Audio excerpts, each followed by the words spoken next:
Donc, comment bien jeter, composter et recycler? J'essaie de faire un tour d'horizon des questions qu'on a régulièrement à la Maison de l'Environnement. Euh, on, vous êtes nombreux à nous appeler pour poser des questions sur qu'est-ce qui va dans le recyclage, qu'est-ce qui n'y va pas, comment se rendre à l'éco-centre, etc. Donc, on essaie de faire un tour d'horizon le plus complet possible pour vous.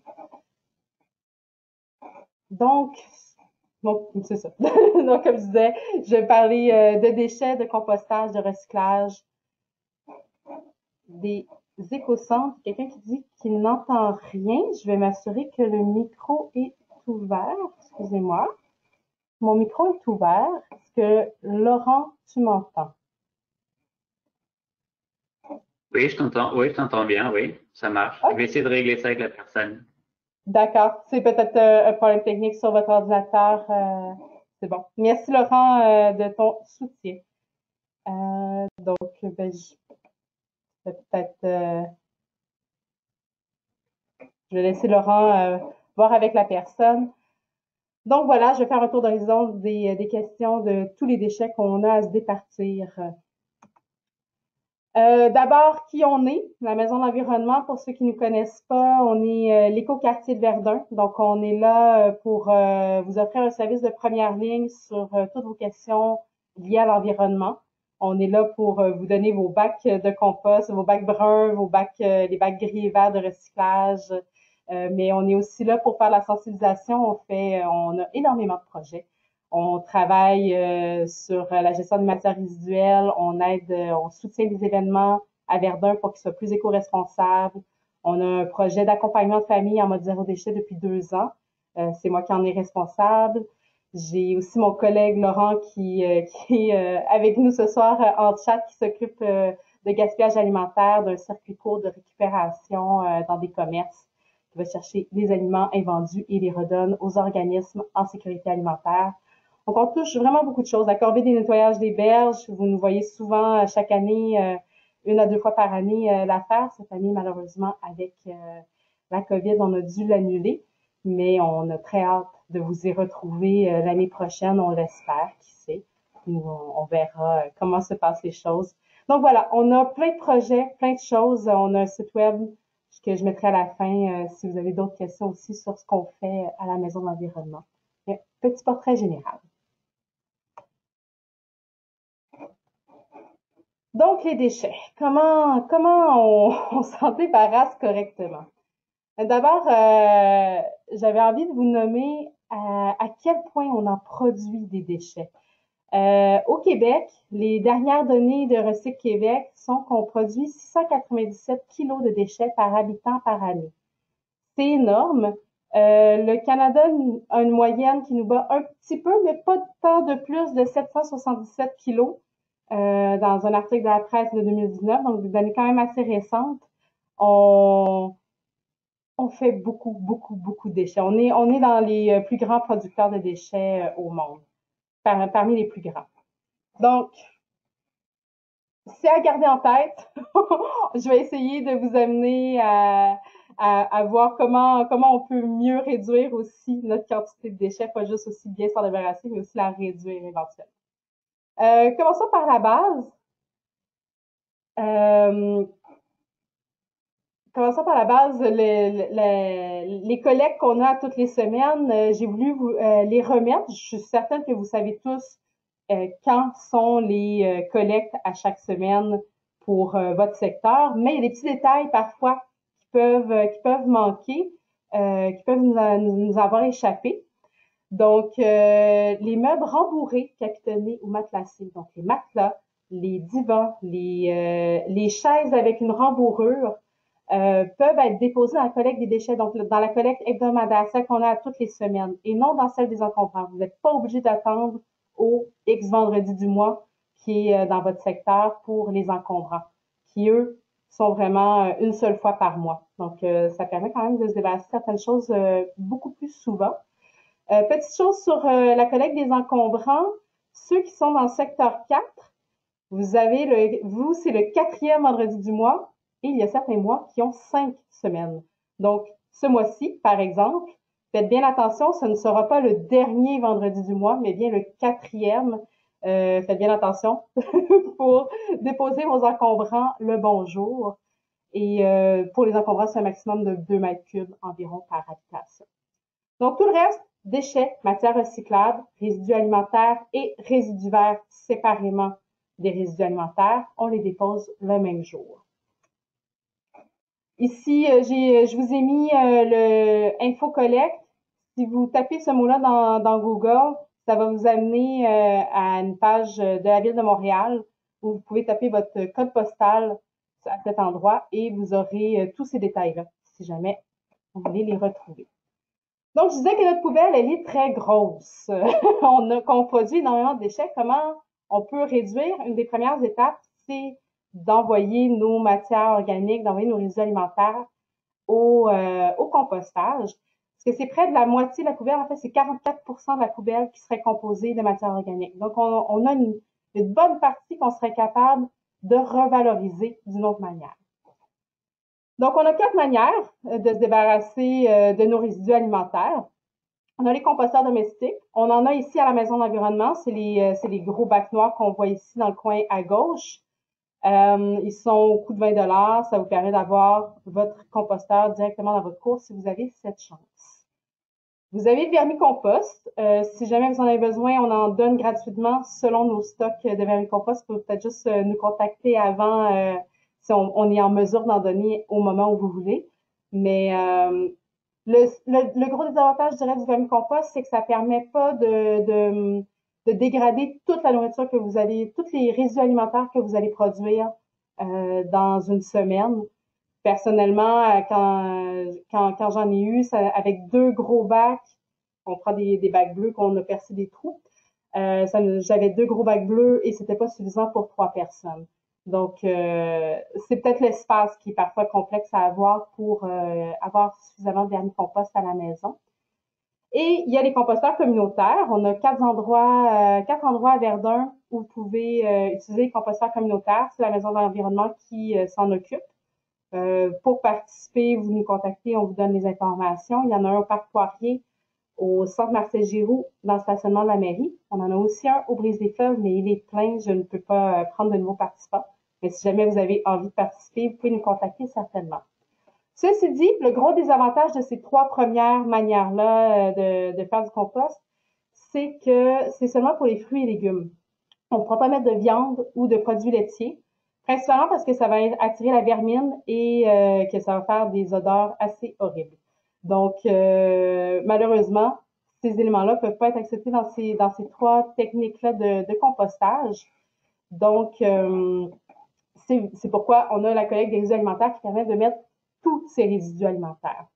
Là, je dis, on parle de compost, on parle de résidus alimentaires. Souvent, quand on parle du bac brun, on va parler, j'ai sorti mon bac de compost.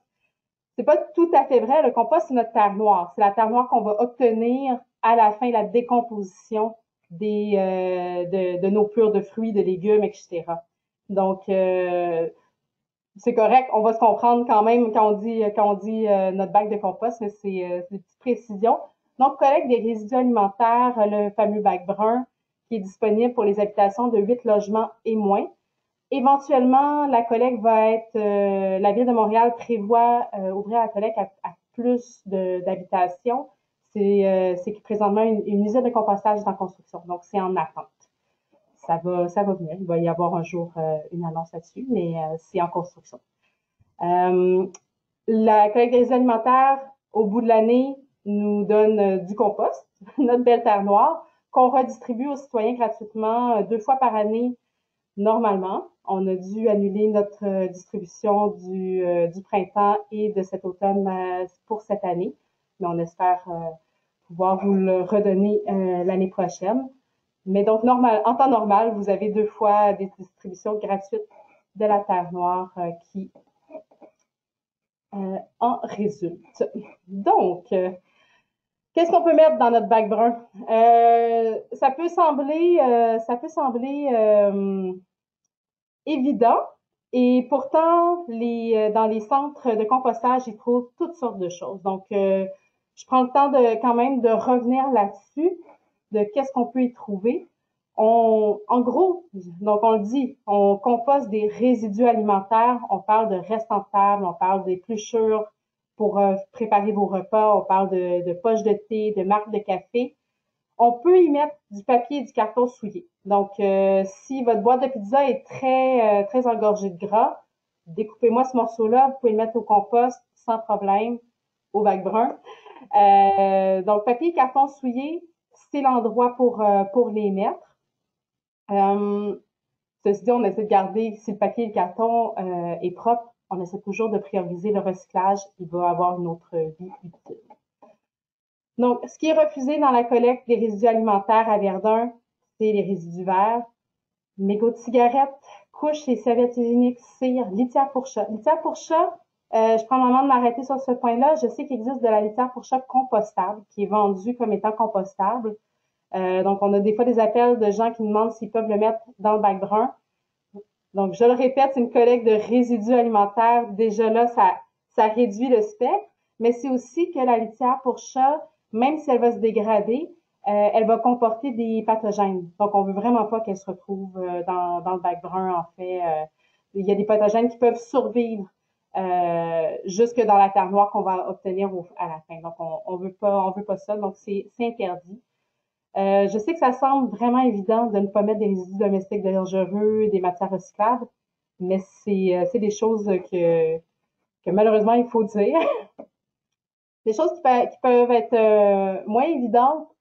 Jus, café, lait, oui, c'est la nourriture, oui, ça va se dégrader, c'est juste que ça rend la, les matières organiques vraiment très liquides. C'est super difficile pour la collecte et ça va créer beaucoup d'odeurs. Donc, le jus, les liquides, on évite. Gomme à mâcher, oui, on le met dans notre bouche, mais reste que c'est à base, c'est des bases un peu trop plastiques pour être mis dans le compost. Donc non, ça va pas se dégrader. Euh, les objets en plastique vert, en fait, objets en plastique, je pense surtout aux étiquettes de fruits et légumes, aux élastiques qui entourent des fois nos bottes de carottes. Pensez à les enlever avant de déposer ça dans votre bac brun. Ça se retrouve, sinon c'est sûr que c'est tamisé. Il y a plein d'étapes de tamisage dans les centres de compostage, mais ça peut quand même passer au bout de la ligne et ça diminue la qualité du compost en fait. Donc, si on veut avoir des composts de qualité à la toute fin, il faut vraiment trier comme il faut avant. Donc, pensez à ces éléments-là. Autre élément qui est important de faire attention quand on utilise son bac brun, plusieurs personnes préfèrent utiliser des sacs pour mettre leurs résidus alimentaires. Ceci dit, il y a ce qu'on appelle du marketing vert. Il y a certains sacs qui se vendent qui se disent biodégradables ou le vrai terme est oxo-biodégradables, qui ne sont pas compostables du tout parce qu'ils sont à base de plastique. En fait, oxo-biodégradable, c'est un plastique qui se dégrade plus rapidement. Tant mieux, il se dégrade plus vite, mais ça sert à rien dans notre compost parce que ça va nous faire des particules de plastique à la fin dans notre compost. Donc, on n'en veut pas. Il faut vraiment faire attention. On veut des sacs certifiés compostables. C'est certifié par le Bureau des normes du Québec. J'ai mis un gros cœur, bien en évidence, une des certifications qui est la plus utilisée au Québec, donc la certification compostable. J'ai mis en bas 3 autres certifications qui existent aussi au Québec, mais elles sont beaucoup moins utilisées, mais elles sont acceptées par des centres de compostage. Ceci dit, j'ai mis un autre cœur parce que si vous pouvez préférer le sac en papier, si vous tenez au sac, allez-y avec des sacs en papier le plus possible. En plus, ça donne la matière carbonée qui est bonne pour équilibrer le compost. Donc, ça vient aider le compost plutôt que le sac certifié compostable, il va pas nuire, mais il aide pas le compost. Alors que le sac en papier va vraiment aider le compost, aider la qualité finale de notre compost. Il y a toujours la technique du papier journal aussi. Mettre une couche de papier journal, une couche de résidus alimentaires, une couche de papier journal. Les quand ça pue, on fait quoi? On se sauve? Ben non, c'est pas si pire que ça, le bac brun. Mais c'est des questions qui reviennent souvent. Puis je les comprends quand c'est la canicule, c'est sûr que ça peut devenir un enjeu de sentir l'odeur oups, pardon, j'y reviens. ça peut être un problème d'avoir des odeurs avec son bac brun. Donc, voici plein de petits trucs qu'on a pour vous. Je vais juste me prendre une petite gorgée.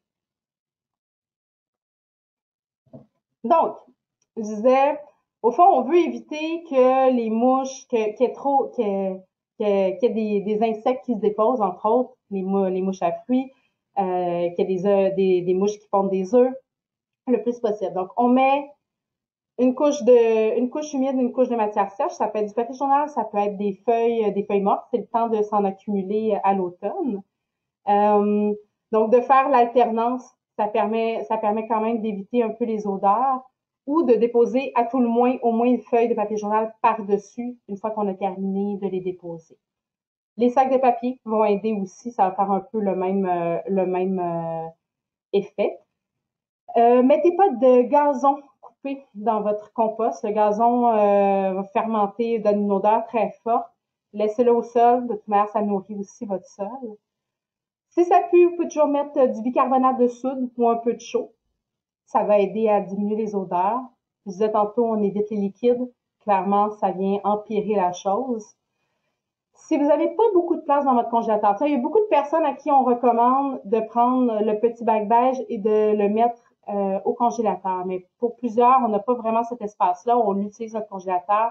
Donc, à tout le moins, mettez vos restants de viande dans le congélateur. Prenez un petit plat Ziploc, puis au moins ça qui reste au congélateur toute la semaine et vous le sortez seulement le jour des poubelles, le jour pour le bac brun. Et ça va vraiment éviter beaucoup les odeurs. C'est sûr que c'est viande, poisson, produits laitiers, c'est vraiment eux qui vont créer le plus d'odeurs dans le bac. Quand il est vide, ça vaut la peine des fois de laver avec un seau d'eau, un petit peu de vinaigre. Ça va aider à enlever les bactéries, à enlever un peu l'odeur. Sortez-le toutes les semaines, même si vous en avez pas beaucoup dedans, même si vous avez, je suis tout seul, je fais juste à peu près ça de résidus alimentaires par semaine. C'est correct, sortez-le quand même. Ça va vraiment éviter la prolifération de vers blancs et autres, que ça parte à chaque semaine. Si vous avez des problèmes de ratons laveurs, vous pouvez mettre un peu de Vicks sur les parties, sur les fentes d'aération. Ça va empêcher que l'odeur des résidus alimentaires se rende au, euh, aux ratons. Donc, ils vont être moins attirés par votre bac. Je disais tantôt le congélateur pour la viande et les poissons. Si vous n'avez pas cette option-là, ben à tout le moins, enroulez-les dans du papier journal ou du papier brun. Ça va limiter les dégâts. Puis si vous vous retrouvez quand même avec des vers blancs, je sais, on veut tout pas se rendre là, mais ça peut arriver. Ça m'est déjà arrivé. Donc, on peut les asperger de sel, on peut les asperger de vinaigre pour les tuer, ou même le soleil, en fait, les tue. L'été, c'est quelque chose que j'ai déjà fait et qui les tue assez rapidement. Je disais tantôt, notre compost, notre collecte des résidus alimentaires n'inclut pas les résidus verts. Donc, il y a une moitié de Montréal qui fonctionne avec une collecte combinée et une autre moitié de Montréal qui fonctionne avec une collecte séparée pour les résidus verts et les résidus alimentaires. On est dans cette partie-ci. Donc, nos résidus verts, c'est les feuilles mortes, les petites branches, nos résidus de jardinage. On veut qu'ils soient à part. On les met dans un contenant réutilisable, dans une boîte de carton, dans des sacs de papier brun, mais on inscrit dessus résidus verts. C'est vraiment surtout de l'identifier pour les travailleurs qui vont les prendre. C'est le même jour que la collecte des déchets et des matières recyclables. Vous pouvez aussi les laisser au sol, les feuilles cyclées qu'on dit. Donc, vous pouvez les déchiqueter avec une petite tondeuse et les laisser au sol. Ça va faire de la super bonne matière. Ça enrichit votre sol. Ça reste une très belle technique. Et le recyclage. Je sais que vous êtes toutes là pour le recyclage. De qu'est-ce qu'on met dans le recyclage? Qu'est-ce qui va où? On le sait jamais. Donc, j'avais prévu une petite vidéo. Je vous le montre en parlant, vous ne l'entendez pas. On s'est rendu compte qu'on n'était pas capable de mettre le son pour vous. Donc, mets du respect dans ton bac. On va vous mettre le lien en commentaire et vous pourrez le regarder chez vous à un moment qui vous plaira. Donc, c'est la ville de Laval qui a demandé au groupe À la claire ensemble de produire cette chanson pour parler des centres de tri et des difficultés en quelque part que vivent les travailleurs des centres de tri. Et c'est un peu caricatural, mais mets du respect dans ton bac. En fait, ça peut sembler caricatural, mais ce ne l'est pas tant. On voit dans la vidéo qui montre des couches, qui montre des bicyclettes, des vieux jouets, etc. Une épée. C'est des choses que les travailleurs des centres de tri retrouvent. Des choses. Il y a le groupe Tricentris qui a fait une page qui s'appelle Les gaffes du bac. Et dans les gaffes du bac, on voit les travailleurs du centre de tri montrer des objets qu'ils ont trouvés, des objets surprenants qu'ils ont trouvés. On voit sur des photos quelqu'un avec des cornes de chevreuil, avec une robe de mariée, avec un manteau de poil. Ça a été probablement déposé de bonne foi dans le bac de recyclage. Il y a beaucoup de gens qui confondent que le bac de recyclage n'est pas un lieu pour déposer tout ce qui pourra être récupéré, tout ce qui pourra être réutilisé. Il est là pour recycler certaines choses seulement. Donc, je vais arrêter la vidéo. Ça montre un peu le point et je vous invite à la regarder chez vous. Elle est quand même très sympathique, cette vidéo. Si vous avez la misère à vous rappeler qu'est-ce qui va dans votre bac, il y a une petite ritournelle qui va vous rester en la tête. Donc, avant de plonger dans le détail du recyclage, je me dis peut-être que c'est important de se rappeler pourquoi on fait ça. Je suis consciente, c'est du travail de plus pour tout le monde de faire son recyclage. Ça demande un peu plus de temps dans notre vie de tous les jours. Donc, pourquoi on se donne la peine de trier? Ben, c'est tout simple, hein? On évite d'avoir à aller extraire des ressources. Donc, on réutilise des ressources. C'est une mine d'or, nos poubelles. C'est tous des matériaux qui ont déjà été extraits, transformés, produits, et qu'on va juste retransformer une autre fois pour produire autre chose, alors que sinon, on devrait refaire toute la chaîne jusqu'en arrière. Donc, on réutilise les ressources, on diminue le coût de production des produits et de notre collecte des déchets. On évite la pollution. On évite d'avoir à extraire de la bauxite pour finalement transformer ça en aluminium et faire nos canettes d'aluminium. Ben là, on voit ici l'exemple que la Régie intermunicipale du traitement des matières résiduelles de la Gaspésie nous donne, c'est qu'avec 670 canettes d'aluminium, on pourrait se faire un vélo. Donc, ça montre comment ça vaut la peine de réutiliser nos choses. La roue tourne. Donc, qu'est-ce qui va au recyclage? 3 choses à vous souvenir. Contenant, emballage, imprimé. Si ce n'est pas un contenant, ce n'est pas un emballage, ce n'est pas un imprimé, ça ne va pas dans le bac.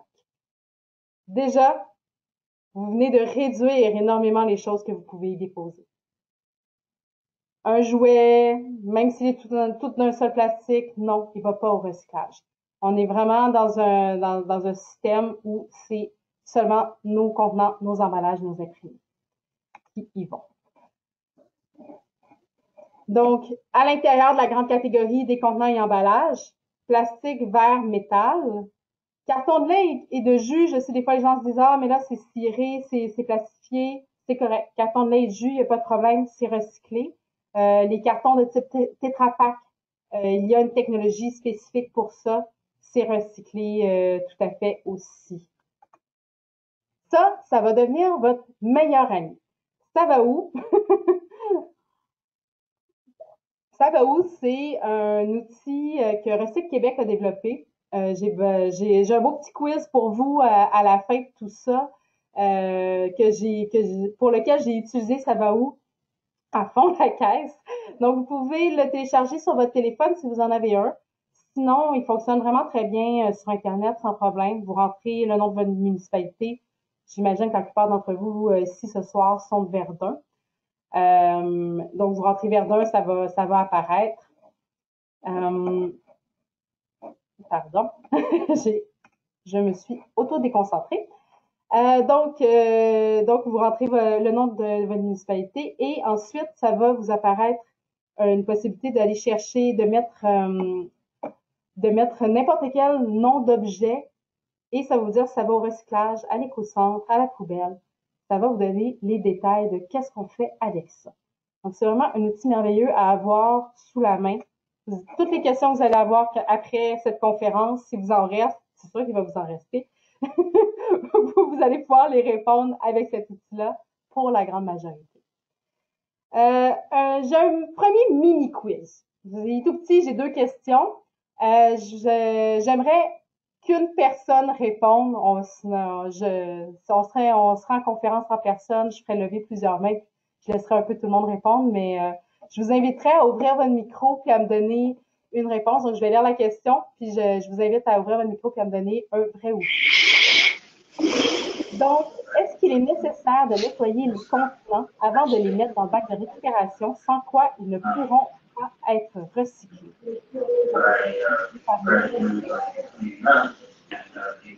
Stéphanie, est-ce Oui, que tu peux nous dire si tu penses que c'est vrai ou faux? vrai. Oui et non. C'est vrai et c'est faux. En fait, oui, c'est nécessaire de nettoyer les contenants. J'aurais aimé vous montrer la vidéo tantôt exactement pour ça, parce que la chanson met du respect dans ton bac. En fait, c'est exactement pour ça. On le fait pour les travailleurs du centre de tri. Ça pue, ça fait des moisissures, ça sent pas bon. C'est vraiment pour eux qu'on nettoie nos contenants. Mais ceci dit, si vous avez oublié, puis ça n'a pas bien lavé, c'est pas grave, ça va quand même être recyclé. C'est pas la matière va quand même être recyclée, ils ont une installation pour ça, pour nos travailleurs. Pour la deuxième question, est-ce que le plastique numérique polystyrène n'est pas recyclable? Donc, Stéphanie, Encore moi, le polystyrène. toi, t'es la seule qui a osé ouvrir le Ah, micro. OK. Alors, Merci. je dirais que ça se recycle. Là, est-ce qu'on peut arrêter de parler? Que ce serait, pardon, j'ai pas entendu, je m'excuse. Je dirais que oui, ça se recycle. Oui et non, au fond, mais oui, ça se recycle, mais pas dans notre bac de recyclage. Au fond, le plastique numéro 6 n'est pas accepté dans le bac de recyclage. Ceci dit, il y a 2 projets pilotes à l'écocentre de La Salle et à l'écocentre de Saint-Laurent qui les prennent et qui les envoient à être recyclés. De ce que j'ai entendu, c'est recyclé à 100% dans ce projet pilote. Donc, si vous avez des voyages à faire à l'écocentre puis que vous voulez en accumuler un petit peu, ça vaut la peine, ça va être recyclé. Tout à fait. Fait que merci Stéphanie. C'est le fun. J'ai des gens qui participent. Merci. Donc, je continue. Les 5 règles d'or pour récupérer efficacement. Donc, on disait rincer le numéro 1, mais oui, c'est vraiment pour nos travailleurs des centres de tri. Les sacs et pellicules souples de plastique, si vous pouvez les vider de leur contenu, puis même les coupons caisse, là, les petits bouts de facture, enlevez-les, c'est une autre matière, c'est pas du plastique. Puis on rassemble tous ces sacs-là dans un seul même sac et à la fin, on le noue pour pas que ça s'envole, pour pas que ça s'ouvre partout. Ça va aider énormément à sa récupération. Éviter de mettre des cartons papier qui sont souillés, on le disait tantôt, ça va au compostage dans ce temps-là. Ceci dit, j'ai trouvé intéressant d'apprendre qu'un petit peu de gras sur une boîte de beignes ou de pizza, ça va pas nuire au processus de recyclage, ça va être quand même bien recyclé. Donc, c'est quand même intéressant à savoir. Vous achetez des écouteurs, vous avez un emballage avec un bout de carton, un plastique, un autre plastique par-dessus, mais chacun des plastiques a le numéro 2, le numéro 4. Ils sont recyclables. Donc, faites juste les déboîter les uns des autres. Faites juste les séparer. Ça va vraiment aider au recyclage s'ils sont déjà séparés. Ceci dit, c'est pas nécessaire d'enlever la vitrine de plastique des enveloppes ou l'étiquette sur les boîtes des conserves. Oui, c'est vrai que ça fait 2 matières, mais le centre de tri, semble-t-il, gère très bien ça. Les circulaires, pour ceux qui en reçoivent, retirez-les du sac en plastique. Comme ça, on aura 2 matières séparées. Puis notre sac de circulaire, on le met dans notre sac rempli d'autres sacs. Les sigles des différents plastiques. Pardon. Les cycles des différents plastiques, je sais, c'est souvent là aussi qu'on s'y perd. 1 à 5, c'est facile, ça se recycle sans problème. Posez-vous pas la question, ça va au bac. Pas de problème. D'un contenant ou d'un emballage. Le plastique 6, on vient de le dire, ça va pas dans le recyclage, mais il y a les éco-centres. Sauf que souvent, des fois, les gens savent pas tout à fait c'est quoi le plastique 6. Polystyrène, ça va être nos barquettes qu'on trouve souvent dans les repas à emporter. Ça, c'est sous sa forme rigide. Sous sa forme expansive, c'est le styromousse. Donc, le styromousse, souvent, des fois, ce sera pas écrit numéro 6, mais c'est du polystyrène. Donc, ça va pas dans le bac de recyclage. Les petits pots de yogourt vendus seuls, souvent, sont de plastique numéro 6. Donc, vérifiez vos pots de yogourt, ça vaut la peine. On en a quand même beaucoup de modèles qui sont pas recyclables, malheureusement. Plastique 7, encore là, on a du petit détail. Le diable est dans les détails. Le plastique 7, avec une inscription PLA à côté, ça s'en va à la poubelle. Le PLA, c'est du polylactique acide. Donc, ce sera un plastique compostable. Malheureusement, c'est pas adapté à nos centres de compostage. Donc, ça s'en va à la poubelle. Ce n'est pas ni recyclable, ni que ça va dans la collecte des résidus alimentaires. Ceci dit, le plastique 7, qui n'est pas PLA, donc il n'y a pas cette inscription-là, ça va au recyclage. Le plastique autre va être recyclé.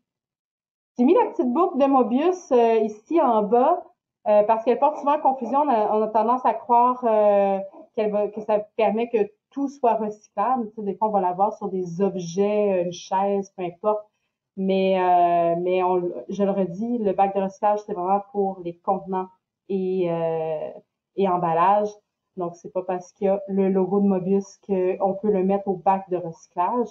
Des fois, par exemple, les compagnies elles-mêmes les reprennent, donc ça peut être à voir. Mais aussi, c'est que ce logo-là va être utilisé parfois pour dire que l'objet est fait de matière recyclée. Dans ce temps-là, vous allez voir le pourcentage à côté ou à l'intérieur. Donc, il y a deux significations à la boucle de Mobius. Où vont nos matières à Verdun? Elles vont au centre de tri des matières recyclables de Montréal. C'est un nouveau centre de tri à la Chine. Il est assez récent. Je me souviens plus, ça fait combien de temps qu'il est ouvert, peut-être 2 ans. Donc, c'est le centre de tri le plus moderne, le plus automatisé au Québec. Il y a un taux de rejet qui est plus bas que la plupart des autres centres de tri. Il va permettre de récolter près de 58% du volume total des matières recyclables de Montréal. Donc, très gros centre de tri. C'est là que s'en vont vos matières de Verdun et qui sont bien traitées. Et là, on tombe dans les détails. On tombe dans le crunchy du recyclage. Donc, les petits détails. Les bouchons. Métal, plastique, pas de problème, ça va au recyclage. C'est même mieux de les laisser sur les bouteilles et contenants, semble-t-il. Semble-t-il qu'ils les préparent comme ça.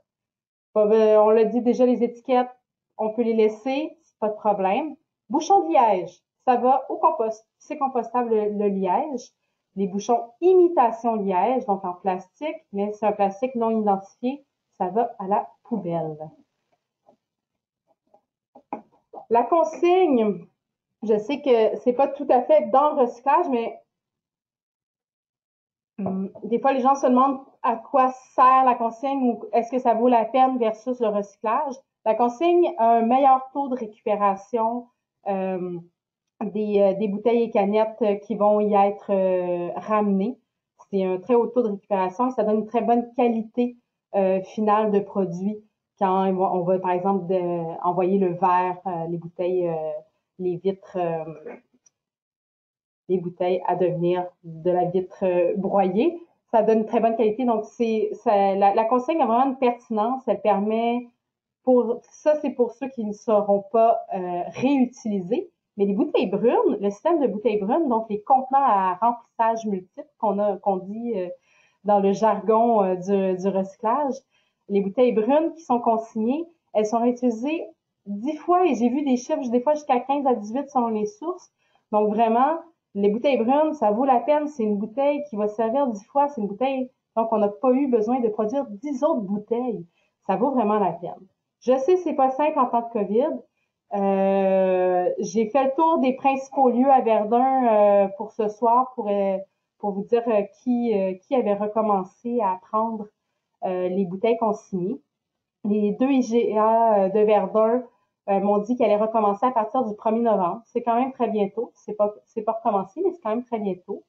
Le métro Bellemare m'a dit que les bouteilles sont acceptées seulement dans des caisses. Donc, vous pouvez pas arriver avec des bouteilles seules et les canettes dans la machine extérieure. Le Maxi Wellington, avant 16 heures, bouteilles et canettes, pas de problème, mais pas de microbrasserie. parce qu'ils en vendent. Maltea, ils ont des très petites quantités. J'ai pas eu le temps de les avoir au téléphone, mais à mon souvenir, c'est peut-être une caisse. C'est tout petit, on y va à petite dose. Je vais revenir au recyclage. Je sais que vous avez sûrement encore plein de questions, mais une bonne partie de mes éléments sur le recyclage vont être dans mon quiz vers la fin. Donc, pour moi, pour le recyclage, je vous ai nommé, c'est donc contenant, emballage, imprimé. C'est vraiment ce que vous avez à retenir. Et les plastiques, plastique 1 à 5, sans problème. Plastique 7, si ce n'est pas PLA, ça va au recyclage. En gros, là, ce que vous avez à retenir qui va pour le recyclage. Je vais y revenir dans mon quiz. Là, je vais aller plus vers les objets, les résidus dangereux, les résidus domestiques dangereux. Donc, les objets qu'on peut pas ni jeter à la poubelle, ni au compostage, ni au recyclage. Ça s'en va à l'éco-centre. L'éco-centre de la salle, je vais cliquer sur le lien. Vous pouvez voir le temps d'attente, en fait, sur le site de la ville. Je vais descendre un tout petit peu. Oui, on sait que c'est des mesures d'urgence. Donc, si vous descendez ici, vous voyez consulter les temps d'attente avant de vous déplacer. Je sais que ça a été un défi pour beaucoup en temps de COVID de pouvoir accéder à l'éco-centre, qu'il y a eu des longues files d'attente. Donc voilà, c'est mieux de vérifier avant. Sinon, c'est ouvert du mardi au samedi, 8h à 18h. Ça peut vous aider. Donc, qu'est-ce qu'on amène à l'éco-centre?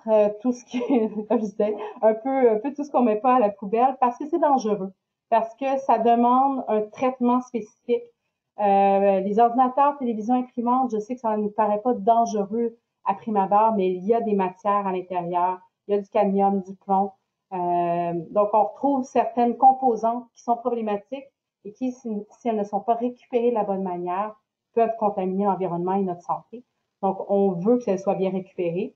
C'est le travail de l'éco-centre, de les envoyer aux bons endroits, de les récupérer adéquatement. Donc, vos huiles, vos peintures, vos aérosols, vos piles, vos fluos compacts, les produits pour piscine. La liste est longue. La liste est encore plus exhaustive sur les sites des éco-centres. Mais rapidement, ça vous donne une idée de ce que vous pouvez y amener. Juste vérifier. C'est bon. Je vois que merci Laurent encore de répondre aux questions au fur et à mesure. Je vois que les questions, qu'il y a eu plein de questions que Laurent y répond. Merci beaucoup.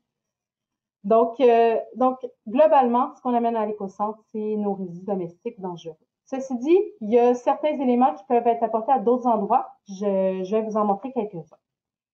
Bon, là, c'est pas un résidu dangereux, les lunettes, bien évidemment, mais c'est possible d'être récupéré. Probablement que vos optométristes aussi peuvent reprendre vos vieilles lunettes. Mais sinon, à la Maison de l'Environnement, on a une boîte de Terre sans frontières et Optométristes sans frontières qui les redonne à des personnes qui en ont besoin, qui les reconditionne et les redonne. Donc, ça peut être un moyen de vous débarrasser de vos vieilles lunettes. Pour les fumeurs, fumeuses, à la Maison d'Environnement, chez Maltea, chez Mistinguett et chez Loco, on vend des petites pochettes ignifuges pour vos mégots, pour que vous puissiez les mettre dans votre poche sans brûler vos vêtements, évidemment, mais pour vous permettre de les rapporter à des points de dépôt, comme vous voyez sur le côté. On en a plein des points de dépôt comme ça à Montréal. La Ville de Montréal en a installé à plusieurs endroits. Ouvrez l'œil. Et ça vous permet de les récupérer de manière sécuritaire.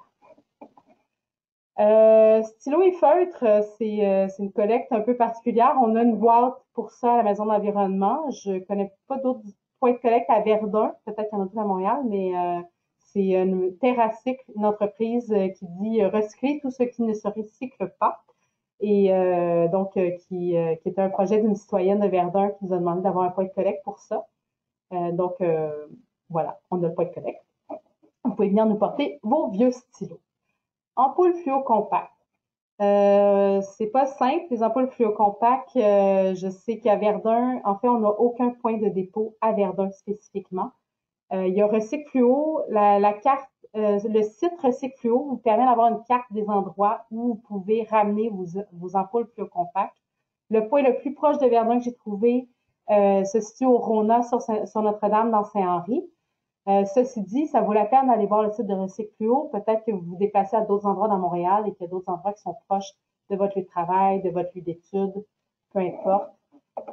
Mais s'il vous plaît, n'amenez pas des ampoules fluocompact à la maison d'environnement. On n'est pas équipé pour les recevoir, malheureusement. C'est pas dans nos possibles. Je disais tantôt les objets des technologies de l'information, les TIC qu'on appelle gentiment dans le jargon. On a un point de dépôt ici au centre Marcel Giroux, mais on a un point de dépôt pour des petits TIC ici. C'est une boîte, donc il ne faut pas que ce soit bien plus gros que 2 mains, mettons.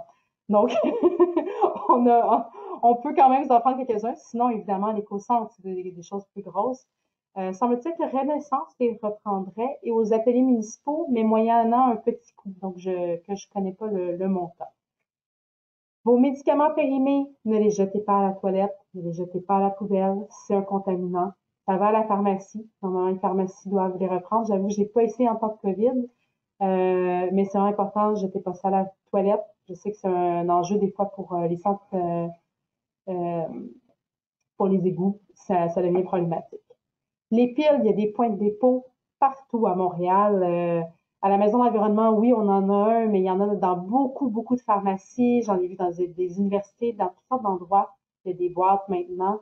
Donc, vous n'avez pas d'excuses pour pas vous débarrasser adéquatement de vos piles. Il y a vraiment plein d'endroits possibles. Si vous voulez plus de points de dépôt, vous pouvez toujours regarder sur le site Appel à recycler. Vous allez pouvoir trouver une liste plus exhaustive. Mais déjà, ça vous fait quelques heures à regarder. Les vêtements, c'est pas simple, les vêtements. Je vous ai mis plein d'autres options. En fait, les vêtements ne vont pas à la poubelle. Les vêtements, en dernier recours, on les amène à l'éco-centre. Ça ne devrait pas aller à la poubelle. Un vêtement va prendre des années à se dégrader quand il est en polyester, par exemple. Donc, vraiment, pensez à les réparer, à les échanger, à aller les porter dans des friperies, à les upcycler. Le terme en français est surcycler, mais donc de rajouter des éléments décoratifs pour lui donner une nouvelle vie, le reteindre, le re-rendre à la mode. Sinon, il y a toujours s'ils sont vraiment trop usés, on peut en faire des chiffons, des guenilles, le découper et refaire le rebord pour en faire des mouchoirs, des serviettes de table. Si le tissu est vraiment beau, juste une partie est vraiment belle, mais le reste est troué, mais vous pouvez vous découper un beau grand carré et en faire des furoshiki. C'est une technique japonaise d'emballage de cadeaux avec des beaux tissus qu'on réutilise plusieurs fois. Vous pouvez faire un sac dans lequel vous mettez vos vêtements trop usés, vous finissez par les découper et vous pouvez faire du rembourrage maison. Donc, si vous avez un coussin qui commence à être un peu raplapla, vous allez pouvoir le remplir avec cette matière-là. Vous pouvez vous faire des tawashi. On va probablement mettre des petites informations sur le tawashi prochainement sur la page de la Maison d'environnement. C'est une technique pour se faire des lavettes pour laver la vaisselle à partir de vieux morceaux de leggings ou de vieilles manches. En 2-3 minutes, vous pouvez trouver, en 2-3 minutes, vous allez vous fabriquer votre tawashi à partir de vieux leggings et vous pouvez trouver des vidéos là-dessus sur Internet très facilement. C'est toutes sortes de manières de récupérer vos vêtements autrement. Mais en gros, idéalement, achetez des vêtements durables, faites-les durer le plus longtemps possible. C'est pas simple de récupérer les vêtements. Donc, le quiz! Je reviens à mon recyclage de tantôt, je reviens à mes objets un peu qui vont un peu partout. Je vais le faire seulement pour la première page où je vais vous demander de participer parce que c'est toujours plus le fun de vous entendre puis de ne pas se sentir seul derrière l'écran. Puis... Mais après, je continuerai, je le ferai, voyons, on va y arriver. Je le ferai moi-même. Oh non, vous avez vu! Bon, ben, je le ferai pour la prochaine page. J'ai cliqué trop vite et vous avez déjà les réponses. Ben, tant pis, c'est bon. Celle-là, je vais donc... Il n'y aura pas de surprise pour celle-là. Pour la prochaine, vous allez avoir une surprise. Donc, les pellicules d'emballage de papier essuie-tout, le gros plastique autour de nos 6 paquets de papier essuie-tout, oui, ça se recycle, même s'il n'y a pas de logo nécessairement dessus. C'est une pellicule qui se recycle. Les revues et magazines, on se souvient, c'est nos imprimés, pas de problème. Sac à pain, encore là, on se disait tantôt, on les met dans un seul sac le plus possible. Boîtier pour CD et DVD, et non, c'est pas un emballage, semble-t-il, c'est pas considéré comme un contenant, donc non. Papier d'emballage, Noël s'en vient, évitez le plus possible les papiers d'emballage, ça va à la poubelle, on peut pas rien faire avec ça. Donc, reprenez plutôt des sacs d'emballage que vous pouvez réutiliser de fois en fois, ou des furoshiki. Les barquettes pour champignons, très souvent, c'est du plastique 6. La plupart des barquettes bleues ou noires pour champignons, c'est du polystyrène. Les factures, c'est un imprimé, pas de problème, oui. Les enveloppes matelassées, c'est 2 matières. Donc, on a une couche de plastique, une couche de papier carton, ça fonctionne pas. Papier buvard, scellé carbone, je sais, on pourrait se dire c'est un peu un imprimé, mais non, c'est une matière trop différente. Bon, là, c'est là où je vais vous faire participer dans ce cas-là. Donc, si possible, une personne par ligne pour entendre votre réponse, si vous vous sentez en forme. Puis, donc, est-ce qu'il y a quelqu'un qui ose ouvrir son micro?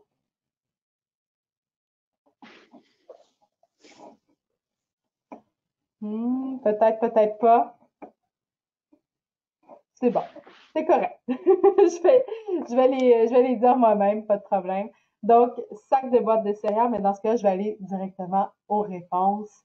Donc, le sac de boîte de céréales, et non, j'ai quand même été étonnée. J'ai essayé de prendre des objets que je vois dans mon quotidien, puis que je me dis, ça peut être intéressant de savoir si ça va au recyclage ou non.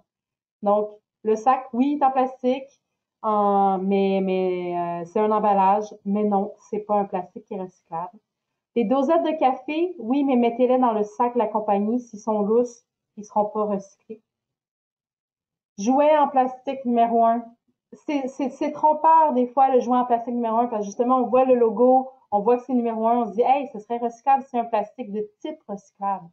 Mais c'est un jouet, ce n'est pas un emballage, ce n'est pas un contenant. Donc non. Même chose pour le miroir ou les verres. On se dit c'est en verre, on a le droit de recycler le carton, le métal, le verre. C'est des objets qui peuvent être réutilisés. Donc d'abord, s'ils sont encore fonctionnels, allez d'abord avec les lieux de réemploi, avec les crêperies, etc. Donnez-les à d'autres gens. S'ils sont brisés, malheureusement, c'est poubelle. Boîte de Pringles, c'est vraiment du multimatière. Je le mets parce que c'est des éléments que vous allez trouver hein, dans l'application Ça va où. C'est vraiment tel quel que je vous mets. Les capsules de bouteilles de bière, je m'étais toujours posé la question, vu que c'est métal et une petite couche de plastique à l'intérieur, pas de problème, oui, c'est recyclé. Les clous, oui, c'est du métal, mais non, ça va à l'éco-centre avec les outils avec les matériaux de construction. Mais c'est pas un contenant. Est-ce qu'il y en aurait qui auraient voulu s'essayer pour la prochaine? Je sens que non. C'est bon. Donc, les lumières de Noël, non, ça va à l'éco-centre ou donnez-les à des organismes comme les friperies, etc. Les ampoules incandescentes, je sais, les ampoules fluocompactes, on vous demande d'en disposer de manière adéquate parce qu'il y a du mercure dedans. Les ampoules incandescentes, c'est la poubelle. C'est pas plus compliqué que ça. Il n'y a pas de matériaux dangereux dedans. Puis, on n'est pas capable de les recycler, donc ça va simplement à la poubelle. Les rondelles de métal pour le dessus des pots maçons, c'est recyclable. Ça tombe dans la catégorie de métal, semble-t-il. L'avertisseur de fumée, ça va à la poubelle. Les cintres en métal, j'ai trouvé intéressant de voir que oui, c'était récupéré. On pouvait le mettre dans le bac de recyclage ou à l'éco-centre ou au réemploi. On s'entend, c'est encore utilisable un cintre en métal. Donc, probablement que les friperies le prendraient avec grand plaisir. Ceci dit, les cintres en plastique, eux, ne vont pas au recyclage et vont à la poubelle. Petite distinction. La boîte de soupe en carton, si on dit, ça a du carton plastifié, je peux-tu? Oui, ça fait partie un peu des technologies que je parlais tantôt. Donc oui, pas de problème. C'est comme notre boîte de lait, comme notre boîte de jus. Ça va être recyclé. Les pots de yogourt vendus en paquet de 4, semble-t-il que non, qui seraient en plastique non recyclable, mais que les petits pots de yogourt vendus à l'unité, oui. Rendu là, tu sais, tantôt je vous disais oui, non. rendu là, regardez en dessous de vos pots et regardez est-ce que c'est un plastique 1 à 5 ou un set non PLA, un set tout seul. Vous allez savoir si ça va au recyclage. Gardez toujours ça en tête, ça va vous aider. Cellophane, oui, c'est un plastique d'emballage, mais non, ce n'est pas recyclable. Donc,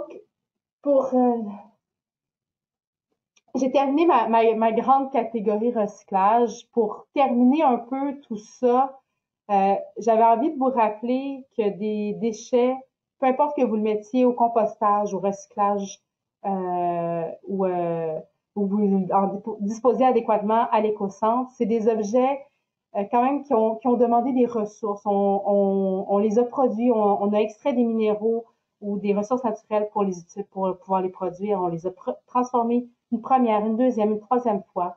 On les a transportés, on les a mis dans les magasins, on les a utilisés ou non. Combien de vêtements on s'est achetés puis qu'on n'a pas utilisé ou combien d'objets traînent dans notre sous-sol ou dans une pièce un peu perdue dans l'appartement. On a beaucoup d'objets qu'on utilise très peu finalement. Et à chacune des étapes, de ces étapes-là de production, de transport, d'utilisation, mais on a des impacts. Il y a des impacts sur l'air, sur la qualité de l'air, la qualité de l'eau, sur l'émission des gaz à effet de serre, sur la qualité des sols. Donc, je pense que c'est important de se rappeler que c'est des ressources, que c'est important qu'elles se retrouvent pas au dépotoir, mais même encore plus important, si on est capable de les éviter, d'éviter à se rendre à avoir des déchets. Je sais que c'est pas simple. On est dans un monde de consommation facile, de consommation jetable.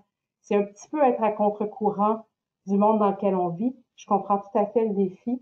Et pour ça, mais il y a plein de ressources. Si c'est quelque chose que vous avez envie de réduire votre quantité de déchets, le premier truc est tout simple, c'est de refuser les cadeaux promotionnels, les petits achats impulsifs, les cossins qui viennent, oui, agrémentés sur le coup, mais qui durent vraiment pas longtemps. Donc, en repensant ses besoins, en réfléchissant vraiment à ce qu'on a réellement besoin, qu'on va vraiment utiliser sur le long terme, en se demandant, est-ce que j'ai utilisé cette chose-là plus que 5 fois?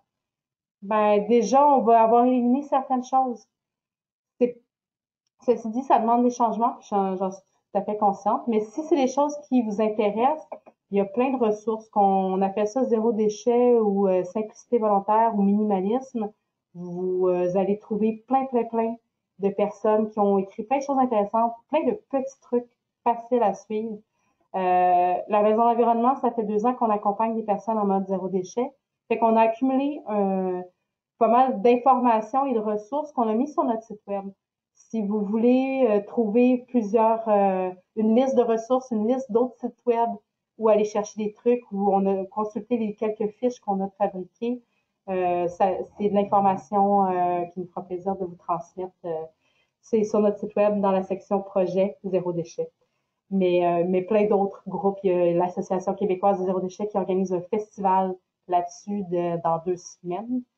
Donc, très bientôt, je pense pas ce dimanche, l'autre d'après, qui commence. Donc, ça peut être des belles ressources pour vous aider à moins jeter, à moins avoir de déchets, parce que le meilleur déchet est celui qu'on ne produit pas. Donc, merci à tout le monde d'avoir été là, d'avoir pris votre temps pour apprendre à mieux gérer vos déchets. N'hésitez pas, vous pouvez ouvrir vos micros si vous avez des questions. Je vois qu'il y a des questions, non? Mais c'est ça, n'hésitez pas à ouvrir vos micros si vous avez des questions, mais utilisez le site Ça va où quand vous savez pas pour le recyclage. Ça va vraiment être votre meilleur aide. Fait que voilà, merci beaucoup.